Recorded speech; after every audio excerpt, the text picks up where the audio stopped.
So in the book of Ephesians chapter 6, dito na po tayo. Can I invite everyone to please stand on your feet? At bilang paggalang po natin sa pagsalita ng Diyos, ayan, if you have your Bible with you, pero mas maganda po dyan, sabay-sabay na natin panalangin. Do we have a Tagalog version din yan after that? Okay, dito muna tayo sa English. From verses 6, chapter 6, from 1 to 24. Okay. Children,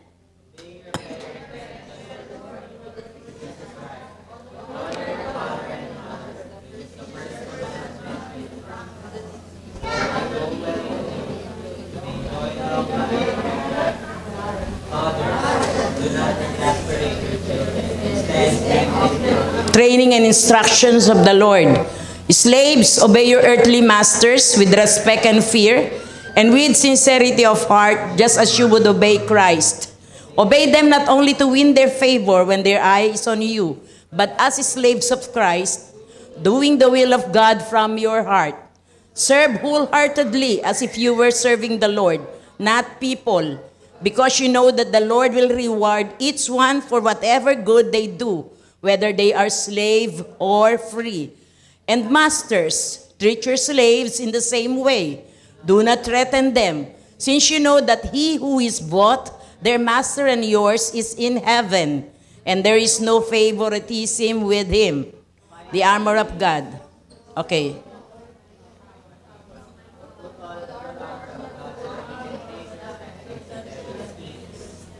For our struggle is not against flesh and blood, but against the rulers, against the authorities, against the power of darkness, dark world, and against the spiritual forces of evil in the heavenly realm. Yes. Therefore, put on the full armor of God, so that when the day of evil comes, you may be able to stand your ground.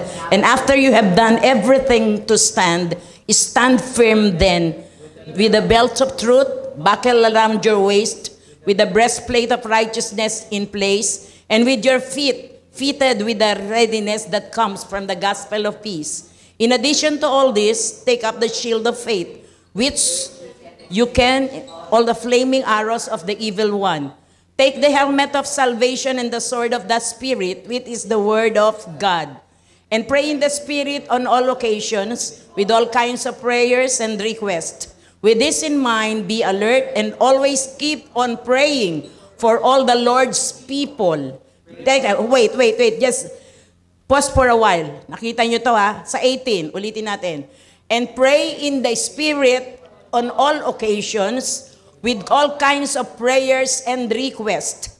With this mind, be alert and always keep on praying for all the Lord's people.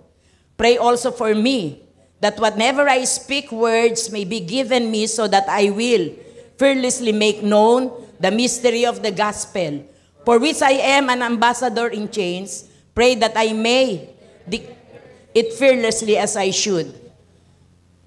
21.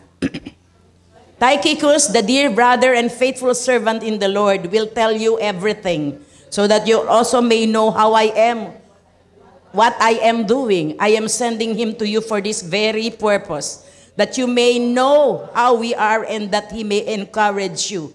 Peace to the brothers and sisters, and love with faith from God, the Father and the Lord Jesus Christ. Grace to all who love our Lord Jesus Christ with an undying love. Pakibasa po natin ang sabay-sabay sa Tagalog.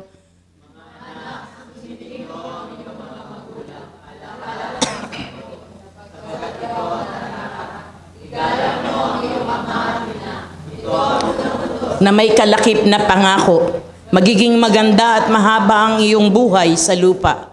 Mga magulang, huwag ninyong sa paghimagsik. Sa halip, palakihin ninyo sila.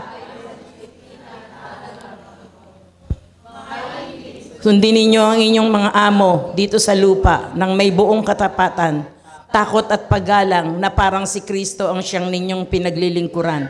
Gawin ninyo yan, may nakakakita man o wala. Hindi upang mapuri ang mga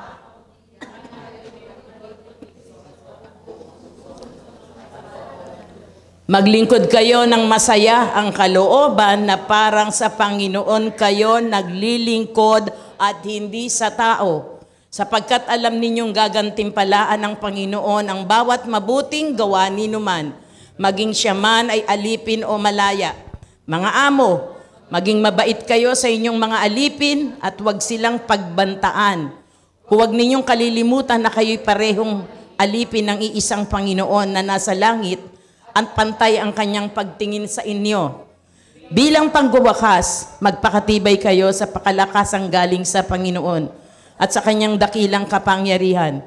Isuot nyo ang buong kasuotang pandigma sa nakaloob ng Diyos upang mapaglabanan ninyo ang mga pakana ng Diablo. Sapagkat hindi tayo nakikipaglaban sa mga tao, kundi sa mga pinuno, sa may kapangyarihan, sa mga tagapagpamahala ng kadilimang umiiral sa sanlibutang ito, sa mga hukbong espiritual ng kasamaan sa himpapawid.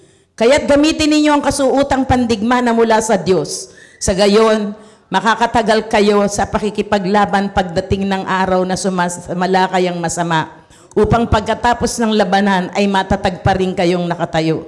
Kaya't maging handa kayo. Ibigkis ninyo sa inyong baywang ang sinturon ng katotohanan at isuot sa dibdib ang baluti ng katuwiran. Isuot ninyo ang sapatos ng pagiging handa sa pangangaral ng magandang balita ng kapayapaan. Lagi niyong gawing pananggang pananampalataya na siyang papatay sa lahat ng nagliliyab na palaso ng Diablo. Isuot ninyo ang helmet ng kaligtasan at gamitin ang tabak ng Espiritu na walang iba kundi ang salita ng Diyos. Manalangin kayo sa lahat ng pagkakataon, humiling at sumamo sa patnubay ng Espiritu. Lagi kayong maging handa at patuloy na ipanalangin ang lahat ng hinirang ng Diyos. Ipanalangin din ninyong ako'y pagkalooban ng wastong pananalita upang buong tapang kong maipahayag ang hiwaga ng magandang balitang ito. Dahil sa magandang balitang ito, ako'y isinugo at ngayon nakabilanggo. Kaya't ipanalangin ninyong maihayag ko ito ng buong tapang gaya ng nararapat. Si Tikviko, na mahal naming kapatid at tapat na lingkod ng Panginoon ang magbabalita sa inyo ng lahat ng bagay tungkol sa aking kalagayan at ginagawa. Kaya't sinusugo ko siya sa inyo upang malaman ninyo ang aming kalagayan at upang palakasin ang inyong loob. Naway pagkaloob ng Diyos Ama at ng Panginoong Jesucristo sa lahat ng mga kapatid, ang kapayapaan at ang pag-ibig na kalakip ng pananampalataya, ang kagandahang loob ng Diyos ay sumainyong lahat, na umiibig ng walang maliw sa ating Panginoong Hesukristo. Salamat sa pagkakabasa ng salita ng Diyos. Kasihan mo, Panginoon, ng kapangyarihan mo ang mensaheng ito. Dumito ka sa aming kalagitnaan. I am just your vessel. Apart from you, Lord, I am nothing.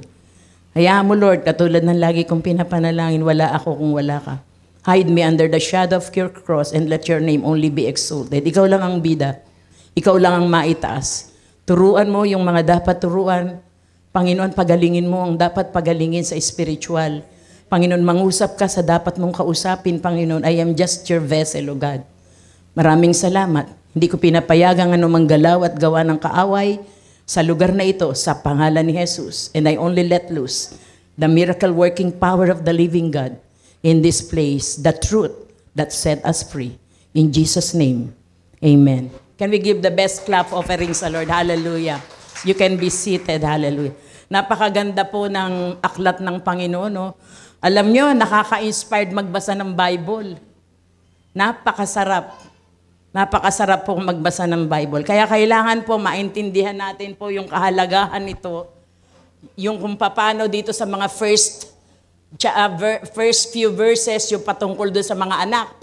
Pinag-aralan naman natin to eh. Nahagip natin to doon sa model homes. Doon sa mga hindi naka-attend ng serye natin, sa model homes, nahagip po natin to. Kaya lang nga po, karamihan sa ating mga kabataan ay ilan-ilan lang ang naririto. Makita po natin yung kahalagahan ng paggalang at pag-honor at pagsunod sa mga magulang at sa mga earthly authorities. Parang dyan sa ating mga supervisor, sa ating mga bosses. Kailangan ma-recognize din natin, mga kapatid, yung kapangyarihan at yung pagsusuot, paano natin. Dito sa, alam nyo, sa verse na to, especially the armor of God, Hindi ito na isulat ng ganyan lang. Pinakikita rito na meron talaga tayong kalaban. Amen? Ang buhay pananampalataya natin, hindi bed of roses. Kaya kailangan sa message, sa mga sermon, sa mga mensahe na nire-release ng Panginoon sa mga pinagkakatiwalaan niya, makita ninyo, masakit na kung masakit. Hindi po pwedeng lagi tayong dinuduyan. Kasi hindi po tayo matututo. Amen? Alam niyo ba, there is a more blessing pagka dumarating sa punto na kung saan kinakausap tayo ng Lord, tinuturuan tayo ng Lord. At the same time, natututo tayo, doon tayo lumalago, doon tayo lumalalim, to the point na gusto na natin talaga sa Kanyang magpatuloy. Amen? Praise God. So, yung full armor of God, pag-uusapan po natin yan, kung paano natin lalabanan ang forces ng evil. Sino naniniwala rito, meron talagang demonyo? Satan is the God of this world. Siya yung thief. Ang trabaho ni Satan in the book of John chapter 10 verse 10 is to steal, to kill, and to destroy. Pero ang sabi, si Jesus po ang nagsalita niyan. Ang sabi niya sa pangalawang pangungusap, but I have come, and when you accept the Lord Jesus Christ, I have come to give you life and have it more abundantly. Hindi lang sa kaperahan. Hindi lang sa kaperahan pag sinabing abundantly, minsan kasi puro pera na lang ang nasa isip natin. Amen? Yung abundantly, kung paano mo ma-overcome yung mga sufferings, mga persecutions, mga struggles, mga problema na dumarating sa'yo.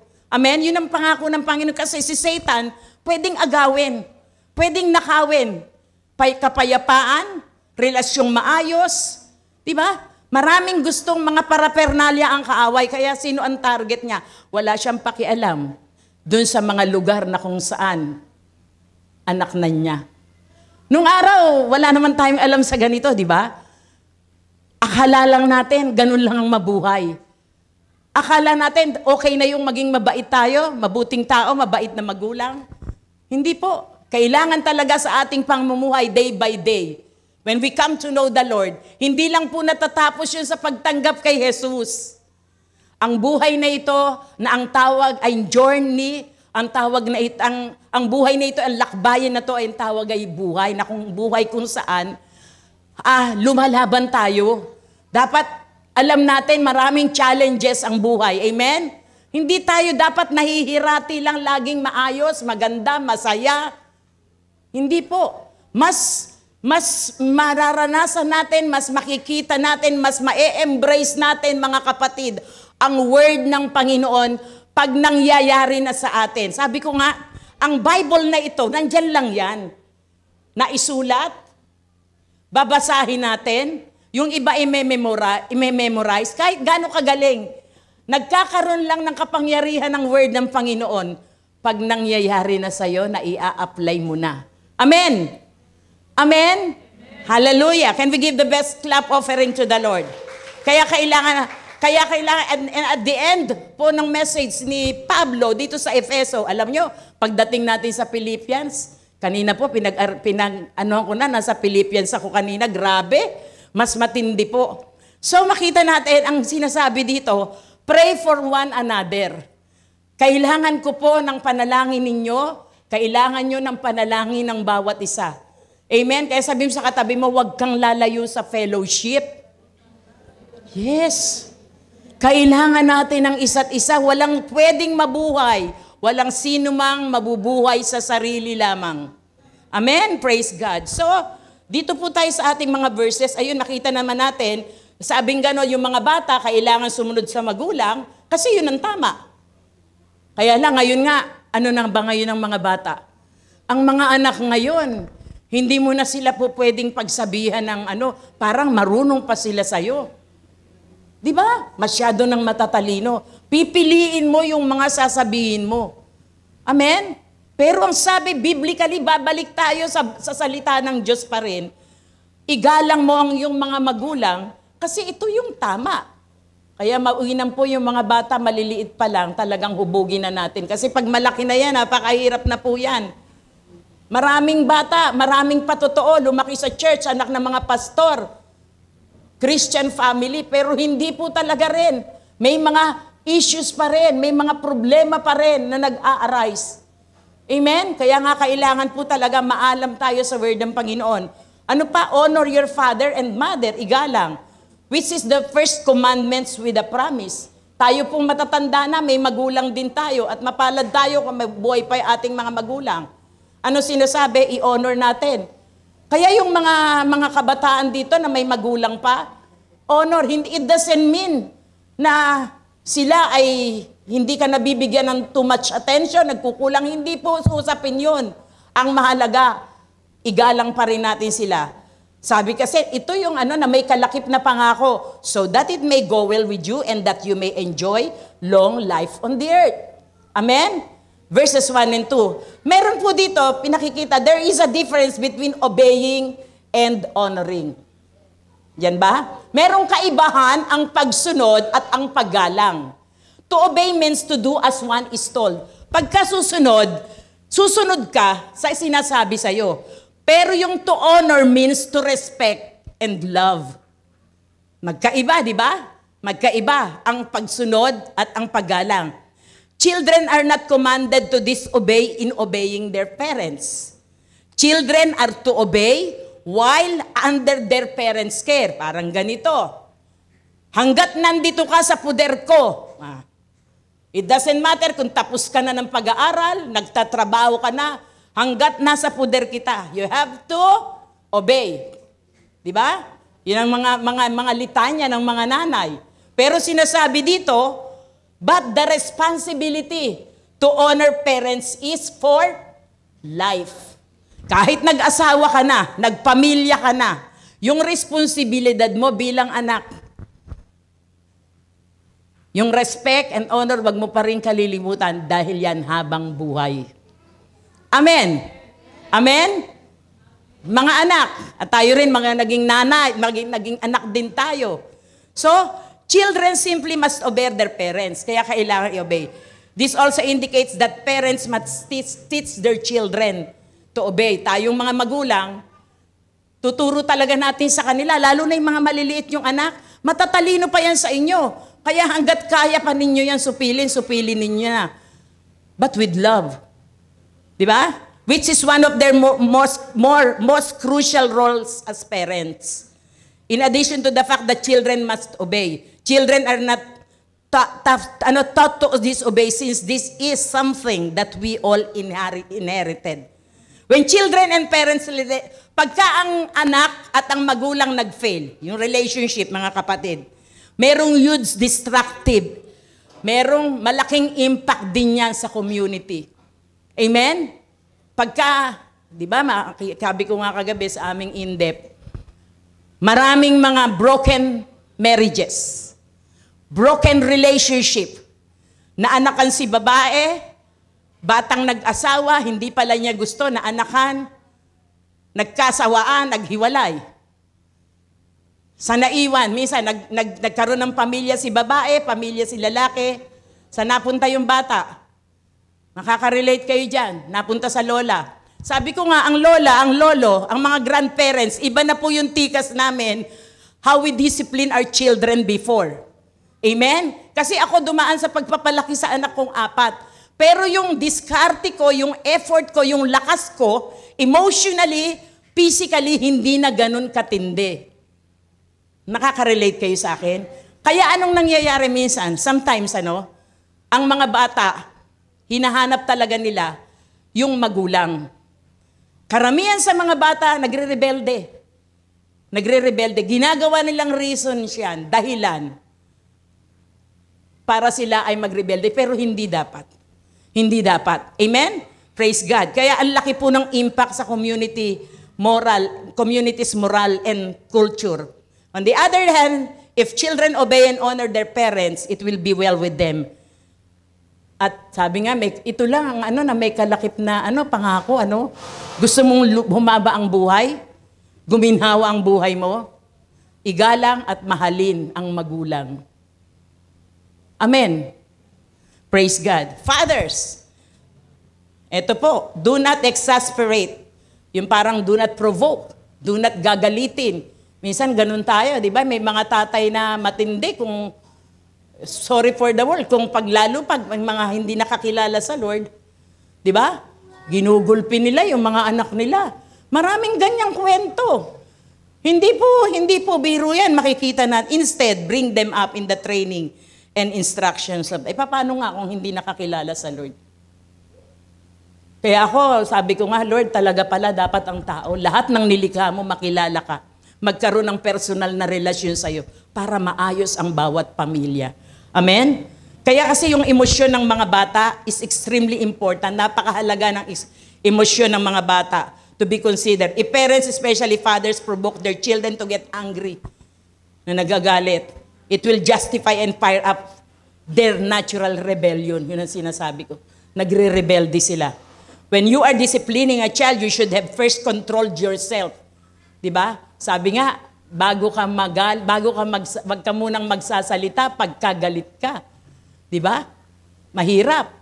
Kaya dapat po yung fruit of the Holy Spirit, na-exercise talaga natin yan. Amen? Yung self-control, lalong-lalo na ako talagang biktima po ako niyan. Ako po ay guilty dyan, pero alam ko, day by day, inaayos ni Lord ang ating mga ugali at ang ating attitude towards how to deal with our family. Amen? Amen? Hallelujah. Kasi nga, tayo nga di ba, dati tayong lasenggo, dati tayong lasenga, ayaw nating nakakakita ng mga manginginom. Di ba? Minsan, meron tayong mga mahal sa buhay. Paano natin sila i-approach? Dati tayong naninigarilyo. Pagkatapos, pag may naamoy ka lang, konting amoy na umaalsa ka na. Paano ba natin i-approach? Hindi naman lahat, dahil Kristiyano ka, lahat ng kasama mo, Kristiyano din. Di ba? Paano mangyayari doon? So sabi dito, what right have you to say to your child that he needs discipline when you obviously need it yourself? Na kung ikaw pala hindi mo rin mapigil, madisiplina ang sarili mo. Train your child and bring up to the instructions of the Lord. Instruction ng Panginoon. If they learned obedience, it will become natural with them to obey. Pag natutunan nila yung talagang sumusunod, natural na sa kanila. Natural na yan sa kanila. Even if they do not understand at times. The father's authority towards their children is a way of God to restrain. Para yung ginawa rin ng Panginoon to, para yung restrain, para mapigilan din po yung galawan ng kaaway. Kaya nagbigay din ng authority ang Panginoon sa mga katatayan. Amen? Praise God. Verse 5, slaves, obey your earthly masters with respect and fear, and with sincerity of heart, just as you would obey Christ.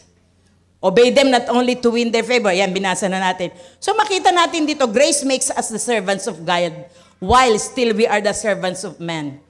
Sabi nga ni Charles Spurgeon yan, it enables us to do the business of heaven while we are attending to the businesses of earth.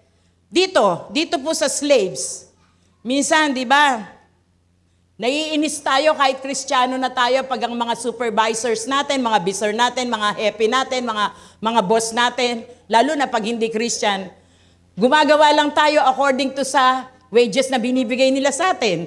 Di ba? Hindi na nakikita yung pagiging mananampalataya natin. Pero ang tinuturo ng Biblia, ano pa rin, magpasako pa rin at igalang din sila. Amen. Kaya tayong mga believer, alam na po natin yan, hindi ko na po palalawakin yan. Alam na po natin yung dapat gawin. So, dito po, serve them as if you are serving the Lord. Kung minsan parang, ang hirap Pag lagi mong iniisip, ang boss mo, tao, madali kang mayamot. Tama? Pag lagi mong iniisip, ang nasa utak mo, wala namang kwenta to Walang pakialam sa ano niya to Naiinis ka sa ginagawa mo, hindi mo binibigay 100% ang iyong trabaho. Pero pag iniisip mo, parang sa church, parang sa church na rin. Pag ang iniisip mo, kaya ka nandito, nag-aayos ng silya, kumakamay, ngumingiti sa mga tao, nagsiserve, kung the best na magagawa mo para sa akin, para sa worker, hindi. Pagka para sa Lord, maliit na bagay man yan. Malaking kaligayahan na po at kagalakan ang nakikita ni Lord sa atin. Amen? Amen.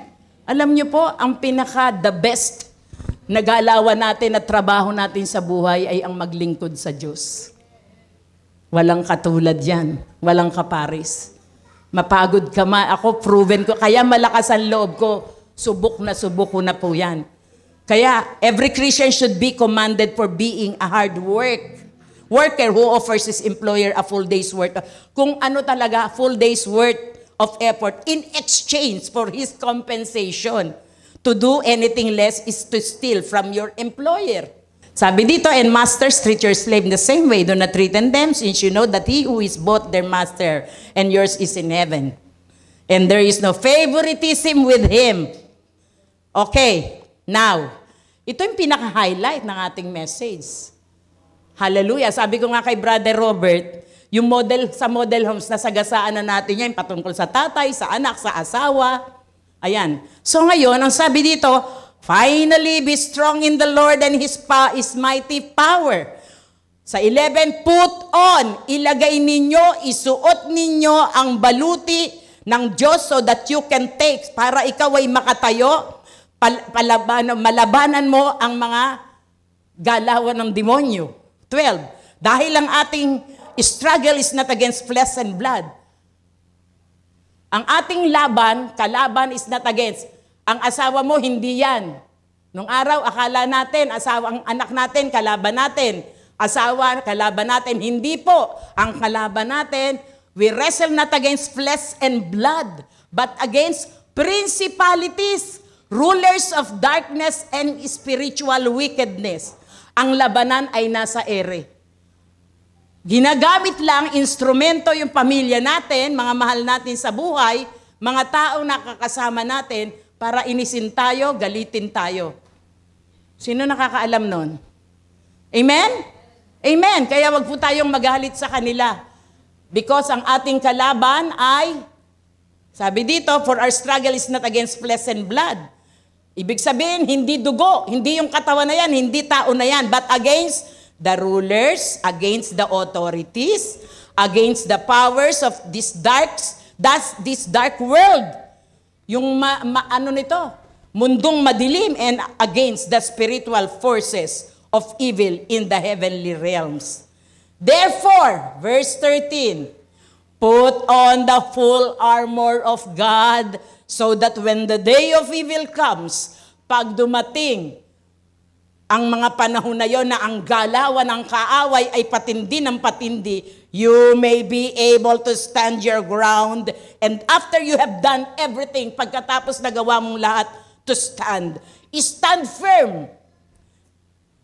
Stand firm then with the belt of truth, sinturon ng katotohanan, buckled around your waist. Di ba, pagka medyo maluwag-luwag ang pants natin, ang suot natin, di ba, mas maginhawang kumilos pag may belt. Amen. So, belt of truth around your waist with the breastplate of righteousness in place. And when your feet fitted with the readiness that comes from the gospel of peace. In addition to all this, take up the shield of faith. Sino rito yung may faith? Amen. Ano yung faith? Ano yung faith? Pananampalataya. Faith is the substance of things hoped for and the evidence of things not seen. In the book of Hebrews 11:1. Ang ibig sabihin, ang pananampalataya, pag may faith ka na ipinanganak sa puso mo, when you come to know the Lord and accept Him as your personal Savior, pinanganak sa puso ko, sa puso ng bawat isa sa atin, ang isang uri ng salita na ang tawag ay pananampalataya, na kung saan kahit hindi mo pa nakikita, ang pinananalangin mo. Kahit hindi pa maganda ang nangyayari sa'yo, kahit may dinaramdam ka, naniniwala ka, nananampalataya ka, na ang Diyos ay buhay, na ang Diyos ay hindi ka iiwan. Yun ang pinakamaganda sa atin eh. Hindi tayo pababayaan at sasamahan tayo ng Lord anywhere. Amen? Are coming in and going out. Hallelujah. So, ang sabi dito, and with your feet fitted, sa 16, in addition to all of this, karagdagan, take up the shield of faith, with which you can extinguish all the flaming arrows of the evil one. Kung may faith ka, malakas ang discernment mo, alam mo na pag ang galawan ng demonyo sa bahay mo ay hindi na sa Lord. Ganito yon. If you are talagang sanggandikit ka sa Lord, may time ka to pray, to read the Word of God, Alam mo na pagka may nag-aambang, hindi maganda sa tahanan mo, nagalawan ng demonyo. Ang tawag doon ay discernment. Malakas ang discernment mo. Anong gagawin mo? Dahil may faith ka, papanalangin mo na to. Sabi ko nga gano'n kung nabuhay ka ng 30 years old, 40 years old, 50 years old, 60 years old, kung mabubuhay ka, 70, 80 hanggang 100, wala pa ring silbi ang buhay mo kung hindi mo alam ang purpose ng Lord sa'yo. Amen? Kaya kailangan, malalaman mo lang yung layunin, yung purpose ng Lord sa buhay ng bawat isa sa atin, idadagdag niya yung pananampalataya natin sa Diyos. Amen? Praise the Lord. Hallelujah. Palakpakan nga po natin ang Panginoon. And last, take the helmet of salvation. Bakit ba yung mga nagmumotor kailangan complete gear?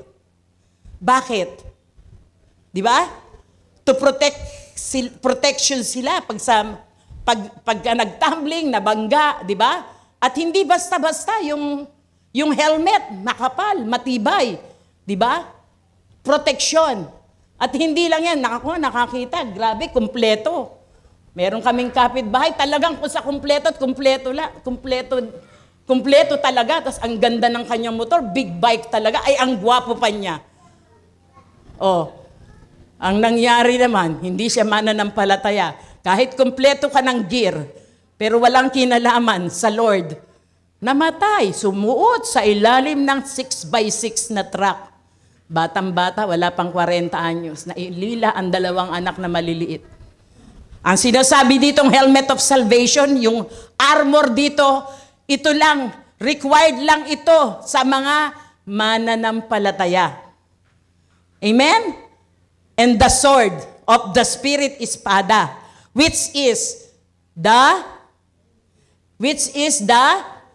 Word of God. Whole armor. Ayan. So dito po makikita natin, we are engaged in a spiritual battle. Alam niyo ba yon? Talagang meron tayong kalaban.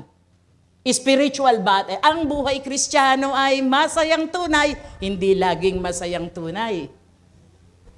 Hindi lagi. Kaya nga, ang buhay pananampalataya, pag yan sinanay mo ng sinanay, mabait naman ng Diyos. Maiintindihan ka ng Diyos. Maunawain ng Panginoon. Mapagbigay ang Diyos.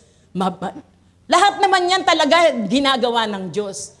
Pero pag tayo, buhay Kristiyano natin, yan lang ang kilala natin. Yan ang alam lang natin.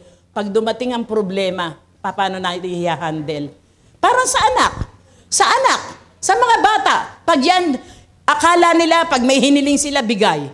Pag may problema, pag-usapan, wag nating parinig sa bata. Wala silang alam na may nangyayaring sigalot sa pamilya. Pag tumanda sila, akala nila okay lang ang buhay. Kaya dapat din habang mga bata sila, maranasan din nila, iparanas din natin, sabihin din natin sa kanila, na sa buhay na ito'y may laban at may kalaban tayo. Amen! Kasi pag hindi ka marunong lumaban, alam mo, didilaan ka lang ng demonyo. Nasimba-simba ka pa, kakampi nga kita. Di ba? Pa-aten-aten ka pa, magkakampi nga tayo. Kasama mo na yung mangingino, may lasenggo at lasengga ka na rin. Pagkasama mo na yung mga sinungaling ka na rin. Dinidilaan lang tayo. Ako, minsan nakita ko ang demonyo, dinilaan ako, kaya alam ko, nakikita niya yung galawan natin. Kaya huwag tayong papayag. Didilaan lang tayo ng kaaway, be. Anong sinasabi mo? Kaya make sure of yourself na alam mo ang tinatayuan mo paglalaban ka. Ang mga sundalo, di ba? Ang mga sundalo, akala nyo lang ba yan Pagka pinadala sa labanan yan, gano'n na lang, ito yung armas mo, ito yung uniform mo, gano'n lang, may mga training. Amen? Ang buhay Kristiyano, may training tayo. Ano yung mga training natin? Yung mga struggles ng buhay. Yung mga laban natin na na-overcome natin, not because of our strength, di ba? Because of what the Lord has done. Amen? So we are engaged in a spiritual battle. All believers find themselves subject to the devil's attacks because they are no longer, ito, pakinggan nyo lahat ng mananampalataya, makikita mo, talaga tayo subject to the devil's attacks because they are no longer on the devil's side. Nung araw, kaibigan natin si sinungaling. Pagka ngayon sinungaling ka pa rin, okay lang sa'yo magsinungaling, may problema. Nung araw, anong ginagawa natin? Di ba? Ano sabi doon pinag-aralan natin last Sunday? Ang sabi doon, huwag niyong hayaang maglasing kayo sa mga alak na nakakapagbigay ng kaguluhan. Bagkos puspusin niyo ang inyong mga sarili, papuspos kayo sa banal na espiritu. Noong araw, ano yung ginagawa natin? Sabi nga ganun pagka namumroblema ka daw di ba? Ito, makaka-relate kayo sa akin. Pag namumroblema ka daw at uminom ka lang para makatulog ka, iinom ka. Makakatulog ka nga, paggising mo naman. Masakit pa rin yung sinasabing hangover. Pero pag ang isang Kristiyanong totoo nagmamahal sa Diyos, kahit may problema, wala kang iniinom ng kahit na 3-4 na oras, magigising ka. Payapa at malakas pa rin and in a sound mind. Amen? Can we give the best clap offering to the Lord? Hallelujah. So dito po, Paul tells us to use every piece. Sinasabi sa atin ni Pablo, gamitin nyo yung bawat armas na to. Kaya kailangan po, ako po, Lord, ang prayer ko, nagsasakripisyo kami, fellowship, prayer, midweek. Gusto ko, Lord, may mangyari naman, lumalim naman sa'yo. Hindi po pwedeng hindi lalago Ano to, samahan lang, organisasyon lang, magkakaibigan lang? Hindi po. Kailangan, kaya tayo nagsasacrifice, nagbibigay ng panahon, ng oras, to read the Word of God, to study the Word of God, to have fellowship, to pray for one another, para palakasin ang bawat isa sa atin, spiritual. Hindi lang ang leader, ang pastor ang malakas. Amen? Paano pag hindi ko na kaya? Pwede ka ba, sister, brother? Ay, pastora, hindi ako pwede. Ang tagal na nating magkakasama. And look at the disciples of Jesus Christ. Di ba? Di ba? Nung aalis na si Jesus, nagwo-worry sila. Para ang lakas lang nila talaga. Hindi nila iniisip, hindi nila pinag-aralan, hindi sila nag-isip yung mga nagawa ng Panginoon, yung miracle ng Lord. Saan ka pupunta? Sabi ni Philip, di ba? Imaginein mo, ang tagal na nating magkasama, sabi ng Lord, until now, hindi mo alam kung saan ako pupunta. Parang ganito. Lahat po tayo, kailangan talaga nating matuto at lumalim sa Lord. Amen? Nanalangin na ba kayo? Ito po challenge ko lang. Naipag-pray nyo na ba sa Lord? Lord, gusto ko, likaan mo ko ng isang puso na hunger and thirst sa iyong salita at sa presence mo. Maganda pong attitude yan. Amen? Pag nakita ni Lord, hunger and thirst. Alam nyo, wala tayong panalangin. Psalms 37 verse 4, delight yourself to the Lord, and He will give us the desire of our heart. Pag dinesire mo sa Lord, Panginoon, kahit matanda na ako, hindi ko titingnan ng edad. Ang titingnan ko yung kapangyarihan mo, nagkaya mong gumalaw sa buhay ko at kaya mo pa akong gamitin. Lagi mo akong bigyan, Lord, ng pusong nauuhaw, nagugutom sa iyong katuwiran, sa iyong presensya, sa iyong salita, na parang hindi ako mabubuhay, Panginoon, pag hindi ako nakakapanalangin sa bawat araw, na parang hindi ako mabubuhay, Panginoon, pag hindi ako nakakapagbasa ng iyong salita, parang ang laki-laki ng kasalanan ko, Panginoon. Hallelujah. Magandang attitude yan. Magandang attitude po yan. Na Lord, so yung pag hindi mo siya na i-consider sa umpisa pa lang ng araw, ng umaga. Di ba? Parang nagkulang ka na. Do hindi naman ganun kalupit ang Diyos. Hindi po ganun kalupit ang Diyos. Pero gusto ko lang pong i-impress, ipakita sa inyo, ipasa sa inyo na pag kinakitaan talaga tayo ng Lord, Lord, you have quality time sa Lord. Nag-i-invest ka, nakakausapin mo ang Panginoon, i-open mo lahat sa Kanya, ang nilalaman ng puso mo, yung mga desires mo, yung mga plano mo. Hindi mo kailangang mag-memorize ng mga salitang mga pagkahaba-haba, magaganda. Hindi mo kailangang bulahin ng Diyos. Just express yourself to God and have your time and have a time, quality time sa Lord. Panginoon, ito ako. Ito na naman ang nangyari sa akin. Parang nabigo na naman ako. Lord, ito yung ini-expect ko Lord, nalulungkot ako. Just like that. Ang panalangin is talking to God. Our God is a personal. Kaya sabi dito, pag hindi natin alam, gamitin yung power Yung authority na binibigay ng Panginoon sa atin, ang demonyo tatawanan lang tayo. At sasabihin sa atin, magkakampi tayo. At walang prayer, hindi magiging effective ang panalangin mo. Tandaan mo, pagka ikaw, sanggandikit pa rin kayo ng kaaway. Amen? Alam nyo, sa isang totoong 100% tumanggap sa Lord, ang unang aayusin sa buhay natin, alam nyo, attitude, character, puso, transformation. Magkakaroon tayo ng ibang pananaw. Amen? Iisipin mo yung mapagbibigay ng galak sa Panginoon. Kaya sabi ni Pablo dito, dapat matutunan nating gamitin ang bawat armas na ito to resist the devil's attack and to stand true to God in the midst of those attacks. Resist ha? Anong ginagawa ng iba? Pag sinabi mong resist sa pangalan ni Jesus, demonyo ka, ayang ka na naman, gumagalaw ka na naman sa aming tahanan. In the name of Jesus, I cast you out. Hindi mo i-assist. Ano nangyayari? Yung iba ina-assist, ine-entertain nila. Ganyan lang yan, lasing lang naman yan, mamaya mabait na yan eh. Ganyan lang yan.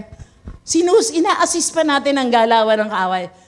Si Satan, hindi yan makukuha sa magandang salita. Kailangan dyan with authority. Putting on God's armor isn't like dressing with clothes from your closet. Hindi ito parang nagbihis ka lang, kumuha ka ng damit sa closet mo. Hindi ganon. There's no mixing and matching, no switching out for whatever the season may require. Spiritual armor is applied by faith. Ayan, faith. Spiritual by faith. Daily. Araw-araw. Sabi mo sa sarili mo, araw-araw. Minsan, tingnan mo, pag hindi ka marunong makipag-battle, sumakit lang ang ulo mo. Panginoon, cancer na yata ito. Parang hindi na umiikot. Ganito yung sinabi sa akin. Ang dami. Pero kung alam mo ang authority mo in Jesus' name, sa pangalan ni Jesus, normal lang to. I cast you out in Jesus' name. Amen. Gamitin mo. There is no, wala na pong ibang pwedeng ilaban na pangalan sa pangalan ni Jesus eh. There is power in the name of Jesus. And in the name of Jesus, we have the victory. Amen? Hallelujah. So sabi dito, hindi katulad nung para ka lang nagpalit ng damit. Spiritual armor is applied by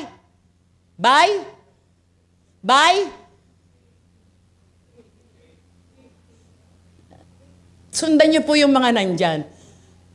I-apply po natin yan, may kasamang at may kalakip na pananampalataya. Kaya maraming Kristiyano tumanggap na sa Lord, hanggang ngayon ang buhay talunan pa rin. Bigo pa rin. Pa rin? Nasa laylayan pa rin, eka nga. Amen?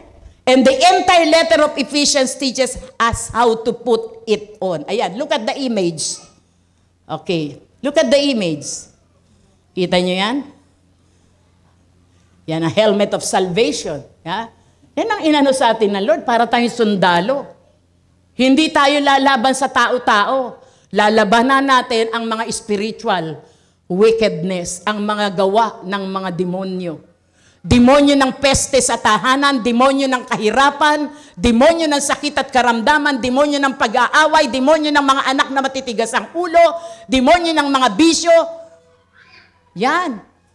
Mga demonyo yan. Demonyo ng kawalang pag-asa, demonyo ng kayabangan, demonyo ng pride. Yan po. Lalabanan natin yan with the helmet of salvation, breastplate of righteousness, yung nandito sa dibdib, di ba? Pag sundalo, para hindi ka, sword of the spirit, shield of faith, 6 po yan. Gospel of peace and belt of truth. Okay, number 1, belt of truth. Number 1, belt of truth, ang sinturon ng katotohanan. Ang sabi sa John chapter 14 verse 6, ano sabi ni Jesus Christ? I am the way, I am the truth, and I am the life. There is no other truth, there is no other way, and there is no other life. And that's only can be found in Jesus' name. Satan labors to make you a liar. You a liar like him. Ang gustong-gusto ni Satanas, alam ninyo, gawin kang sinungaling. Gawin kang sinungaling, but we put on the Lord's belt of truth. Yung katotohanan by putting away falsehood, na kailangan alisin natin yung mga kasinungalingan. Parang ganito, wag ka nang magpanggap. Parang ganito, meron kang hinihinging pabor sa isang tao, sa isang kapatid, sa church, or somewhere, kasi saan man. Kailangan mo pang magsinungaling, makuha mo lang ang loob niya. Baloni po yan. Hindi totoo yan, hindi tama yan. Kasinungalingan yan. Kailangan sabihin natin kung ano ang katotohanan. And speaking the truth to one another. Amen? Huwag tayong magpanggap na okay, pero hindi naman talaga okay. Hallelujah. Dahil nakikita naman talaga sa ating mga testimony.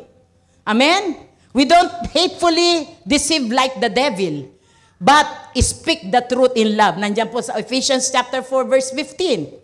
We don't cover our sins but confess them. Hindi mo tatago ang kasalanan mo. Unlike before, nagtatago tayo ng mga kasalanan.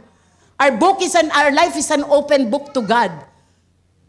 These hair are numbered by God. Di ba? Kaya hindi po tayo magtatago. Pero hindi mo naman kailangan itong ipagladlara ng kasalanan mo sa buong mundo. Kundi sabihin mo lang sa Diyos, with humility, 100%, ask forgiveness to God. Panginoon, ito patawarin mo ko.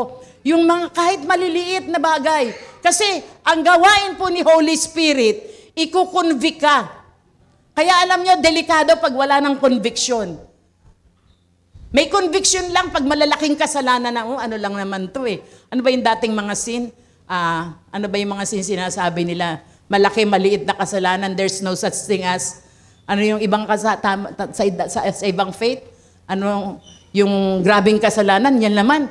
Ano naman yan? Hindi naman ganyan katindihan. Hindi po. Sa Diyos po, kasalanan is kasalanan. Amen? Kasalanan is kasalanan. Hallelujah. Ano pa sabi dito? We don't hatefully deceive like the devil, but speak the truth in love. We don't cover our sins, but confess them. Kanino mo i-confess? Sa Lord.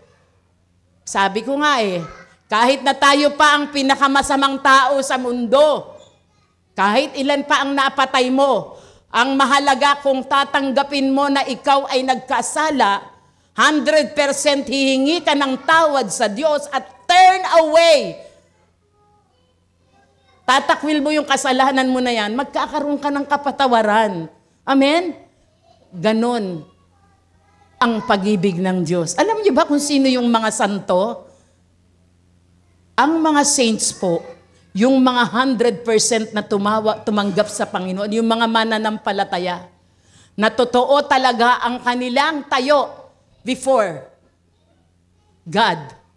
Sila po ang mga saints. Di ba? Ang sarap isipin. Saint Robert. Di ba? Totoo. Di ba? Santa Mona. O, di ba?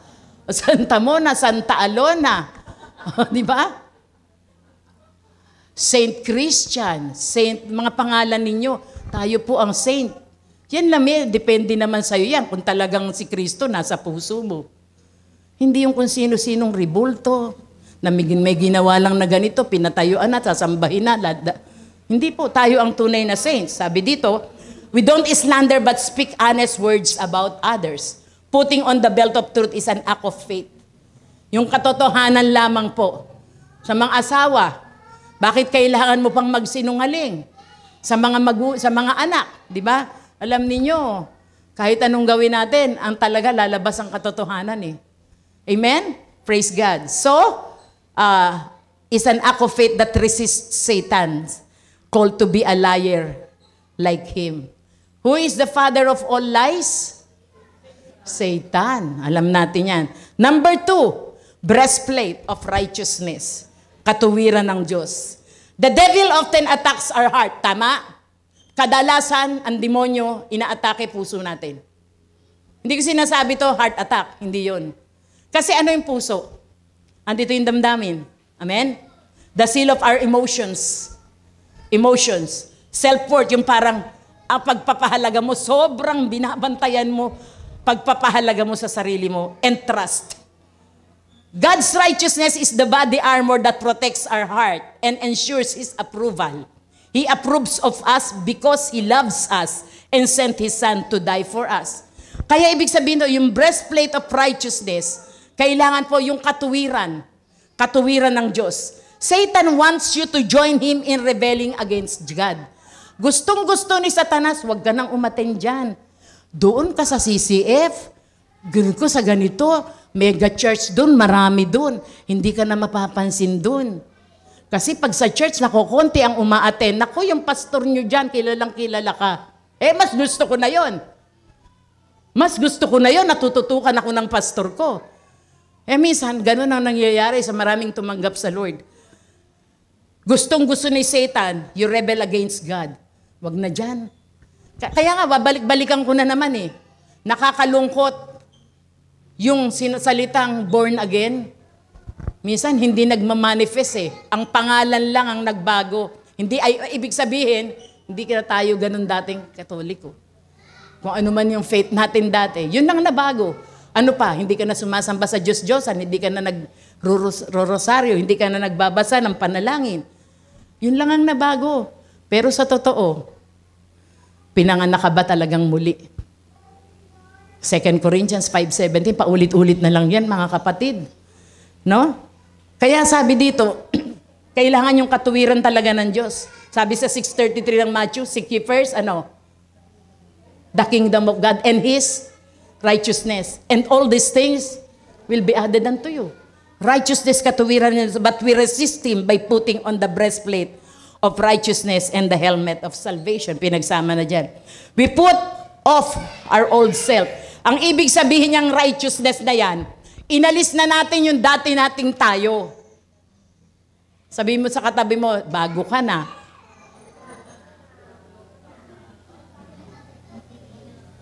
Bago ka na. Bago na tayo. And put on the new self. Sabi mo sa sarili mo, bago na ako. Bago na ako. Dahil kay Kristo. In true righteousness. Ephesians 4:22-24, throw off your old sinful nature. Itapon na yan, yung mga kasinungalingan nyo nung araw, kayabangan nung araw, pagmamataas, mga spirit of pride, nature and your former way of life which is corrupted by lust and deception. Instead, hayaan lang natin ang Espiritu ng Diyos renew our thoughts and attitudes. Hayaan natin yung galawan na lang ng Holy Spirit. Kaya sa mga pamilya, hindi magkasundo ang magulang, ang anak. Bakit? Iba-iba kasing espiritu. Pero kung one spirit lang, kahit isa lang, magulang anak, kahit na yung nanay na lang, tatay na lang ang nakakakilala kay Kristo, kahit yung anak hindi, pwede pa rin gawa ng paraan ng Diyos. Amen? Hallelujah. Kaya nagkakaroon, nagbabanggaan.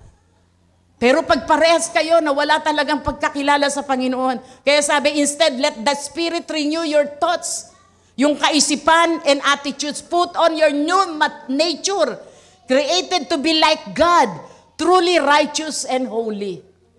Sa series break po natin, meron tayong maririnig na napakagandang message.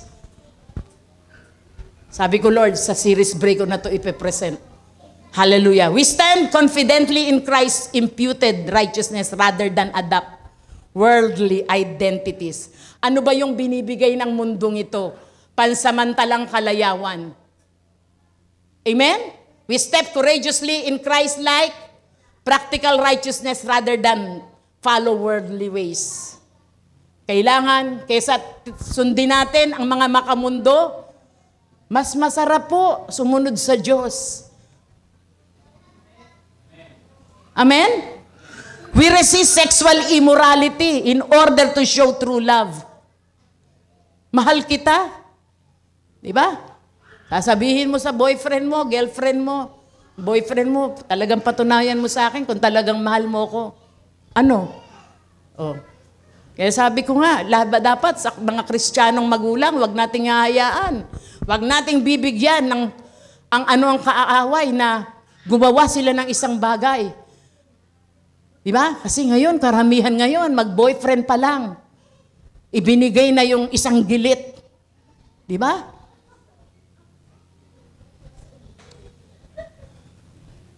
Boyfriend pa lang, yung isang gilit na bangus. Yung pakita mo yung binilitan na bangus. Kasi sabi ng lalaki, siyempre mahal mo ko, patunayan mo. O sige, wala namang makakaalam, di naman alam ni mama yan, ni daddy. Lalo na malayang malaya. Oh, come on. Di ba? Sabi dito, sexual immorality, in order to show true love, parang mapakita mo, sige na, kasi mahal talaga kita, nabuntis. Hindi pa handa, nag-aaral pa. Sino kawawa ang magulang? Di ba? Kaya nga, itong message ng Lord na to, a warning to eh. Pero sa atin, hindi pa huli ang lahat. Amen? Lalo sa inyo, mga nagpapalaki ng anak. We resist corrupting talk and crude joking by speaking grace-filled words of edification. We do not get drunk with worldly indulgence but serve others in the power of the Spirit. Number 3, helmet of salvation. Ayan. Kaya minsan, alam nyo, may mga taong ayaw sumama sa atin. May mga mag-anak tayo, asawa. Isang bagay lang eh. Mabubuking kasi sila ni Lord. The truth will set them free. Amen? Kasi maraming tao ayaw ng katotohanan eh. Di ba? Kabataan, mga anak-anak natin, apo-apo natin, totoo yan. Pero wag tayong titigil, i-pray sila. Asawa, bakit ayaw nila? Kasi ang katotohanan, masakit tanggapin. Pero it will set them free. Di ba? Ikaw na lang mag-church. Kayo na lang. O, di ba? Kasi nga may tinatago. O, pero magigilty kasi pag narinig ang word of God. Kasi ang salita ng Diyos ay katulad ng isang tabak na magkabilay talim. Sumusuot sa kasukasuan. Kung normal kang tao, hindi mo kakayanin. Not unless talagang isuko mo ang buhay mo sa Panginoon. Amen? Praise God. So, ano sabi dito? The devil wants to make us doubt. Helmet of salvation. Gustong-gusto ng demonyo. Alam nyo, tayo ay magdududa sa kakayahan ng Diyos. Kay Jesus Christ at ang salvation. The helmet protects our mind. Yung helmet, pinoprotektahan niya yung ating kaisipan. God's savings works for us. And number 4, shoes of gospel of peace. Peace that comes from the good news. Ayan. Tingnan nyo number 4. The devil wants us to think that telling others the good news is a worthless and hopeless task. Yung ang demonyo, gusto niya isipin natin na yung pagsasabi ng good news, pag-share ng gospel, ano yan worthless and hopeless task. The size of the task is too big and the negative responses are too much to handle. Ikaw na lang, pastora, hindi yata ako tinawag dyan Kayo na lang. But the shoes God gives us are the motivation to continue to proclaim the true peace that is available in God. News everyone needs to hear. Amen. Meron pong kwento ako, magkaibigan, best friend sila, elementary hanggang high school. Nagkahiwalay na sila nung college. Tapos, hindi sila nagkikita. Nakita sila, alam nyo, sa JIL. Hoy, Kristiyano ka pala? Oo, matagal na. Ako nga, pastor na. Ha? Hindi ko man lang nalaman. Sipin mo yon. Itinatago. Minsan nga, may pupunta pa. Saan ka pupunta? Dun, Dun. Ayaw sabihin na mag-church. Nahihiya. Kaya ganun po ang trabaho ng kaaway. Ayaw niya na isi-share natin ang gospel. Nung nag-share ako nung gabi, dito sa San Jose, doon sa Burol, may lasing dalawa. Nasa tagiliran ko, bandang kanan, hindi ko pinapansin. Hayaan mo, sanay naman ako ng Ako minsan nga, hinarap pa nga ako Dito sa Tondo, lasing din. Hayaan mo lang, and gumawa naman ng Panginoon. Amen? Ganun talagang demonyo, ayaw niya nakakarinig ng word of God. And shield of faith. What see is the devil's attacks in the form of insult. What we see. Yung atake ng kaaway, kumbaga sa form of insult yan, setbacks and temptations. But the shield of faith protects us from the devil's fiery arrows. With God's perspective, we can see beyond our circumstances and the ultimate victory is our. Yung perspektibo ng Diyos, kung aware lang tayo, sensitive lang tayo, sa galawan ng Diyos sa buhay natin, nakikita na natin. And the victory is ours. Amen? Nababantayan natin through prayer, sa pamamagitan din ng paggamit natin ng authority. And last, sword of the Spirit, which is the Word of God. The sword is the only weapon in this list of armor. There are times when we need to take the offensive against the devil. Offense natin to sa kaaway. It is written. Baka mamaya, mas marami pang alam si Satan na verses sa atin sa Bible. Diba? Sabi ko nga, darating ang araw, i-confess na lang natin. Dahil nilagay na ng Lord sa ating mga puso. Panginoon, by your stripes I am healed. Nakakaramdam ako, Panginoon, ng hindi maganda. I've got a spirit of fear. In the name of Jesus, I cast you out. Sabi mo, Panginoon, ano man ang talian ko sa lupa, tatalian mo. It is written. Panginoon, hirap na hirap ang buhay namin. Pero sabi mo, Panginoon, you will supply all our needs according to your riches. Paano? Paano mong sasabihin kung wala kang alam? Kaya kailangan po, sword of the Spirit, which is the Word of God. Yan. So, dito po, nakita natin, when He heaps shame and condemnation upon us, we slash them with spiritual assurances. Makikita natin yan sa Matthew chapter 4, 1-11 and Romans 8:11. Pwede nating pambalat kay Diablo yan. Opensa natin. Ikaw, Satanas, alam mo na tinanggap ko si Jesus as my Lord and Savior. Nakikita mo kung paano ako manampalataya sa Diyos. Kaya ikaw, yung mga ginagawa mo sa buhay ko, hindi ko pinapayagan, lumayas ka sa pangalan ni Jesus. And I release the miracle working of God in my life. Hindi kita inaalaw.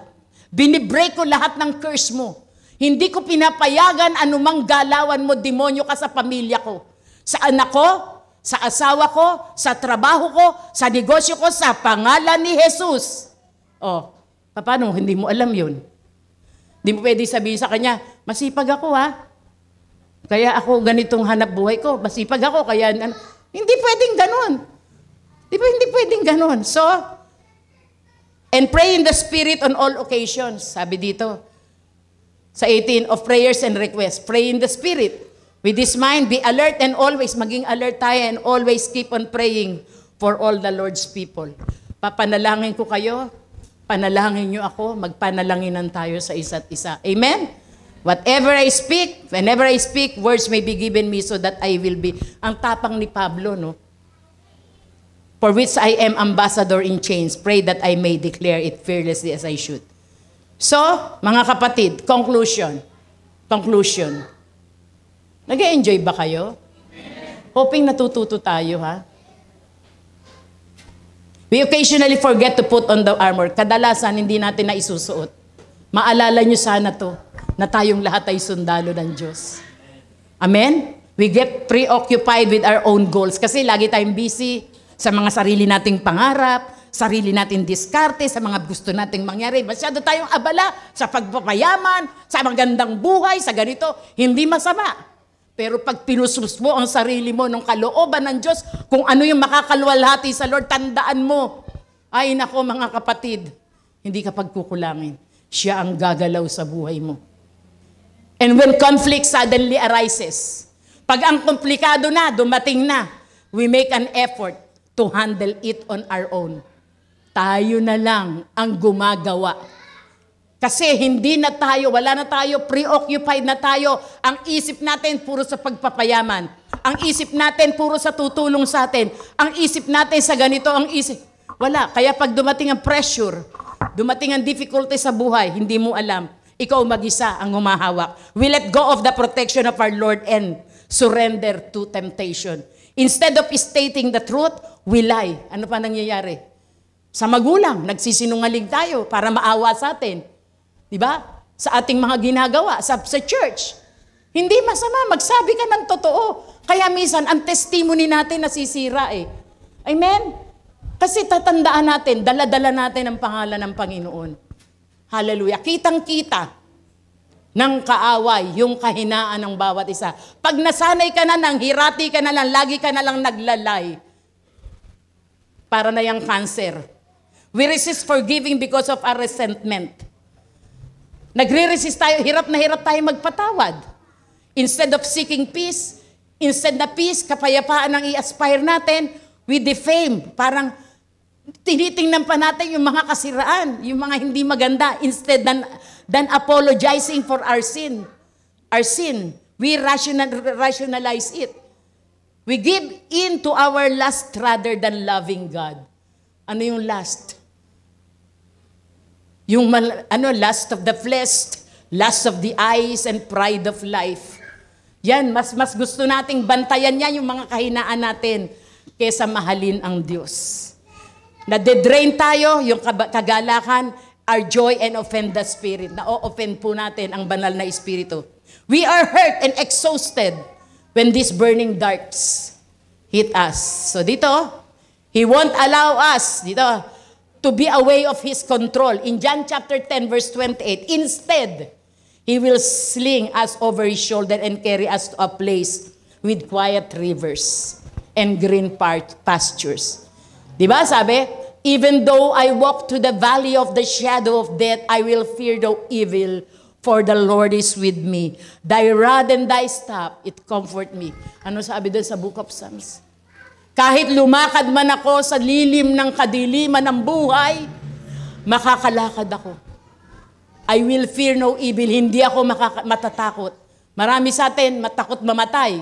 Bakit takot mamatay? Kasi hindi ka sigurado sa kalagayan mo sa Lord. Kristiyano ka lang paglinggo. Na hindi ka yata nagpe-pray, sumasabay ka lang paglinggo ng prayer. Hindi ka nagbabasa ng Biblia, paglinggo na lang nakikisabay ka. Doon ang delikado. Hallelujah. So, ang sabi rito, knowing that our mighty God will soon crush Satan under your feet. For our God is the Lord is our tower. Diba? Praise God. Are we blessed in the message of God? Hoping na yung mga emotion namin dito, it's the Lord. Pinagpe-pray to. Physically, nakikita nyo lang ako, pero it's the message of the Lord. Hallelujah. Si Lord ang may sabi nito. Miski ako, natuturuan din at tinuturuan ng Panginoon how to live sa buhay na ito ang tawag ay, sa journey na ito na ang tawag ay buhay. Amen? Hallelujah. Tayong lahat ay tumayo. And can we give the best clap offering to the Lord? Hallelujah. Can we go to our reflection questions? Number 1. Ito po yung mga reflection. Pag sinabing reflections, ano bang ibig sabihin sa inyo yan? Pag nilay-nilayin, mag-evaluate. Yan, para sa atin yan lahat. Basahin natin ng sabay-sabay yung number 1. How often do I forget wearing the full armor of God? Kayo po ang makakasagot niya. Sa Tagalog, gaano ko ba dalagas nakakalimutan yung pagsuot ng armor of God? Kaya alam niyo, pag umatake ang kaaway, wala kayong kasamang leader in the midst of the battle. Kung alam niyong gamitin ang armor of God, hindi niyo na kailangan tawagin ng leader or si pastor. In Jesus' name, I have the authority because I am a child of God. And I cast you, Satan, in the name of Jesus. You have no authority over my life, and it said, no weapon formed against me shall prosper. Ano man ang gawa mo sa buhay ko, hindi magtatagumpay because I am protected by God. Amen. Number 2, read. What are the results of me being unarmed during this life battle? Ano ba yung bunga na sa akin of me being yung unarmed, yung wala ka man lang ano? Sino bang kawalang pumunta sa isang labanan nang walang sandata? Naka-t-shirt ka lang, naka-short, naka-chinelas, lalaban ka. O di ba? Sabihin mo nang nag-training ka. May panalo ka ba doon? Wala. Para manalo tayo, mga kapatid, hindi lang tayo tuwing araw ng linggo.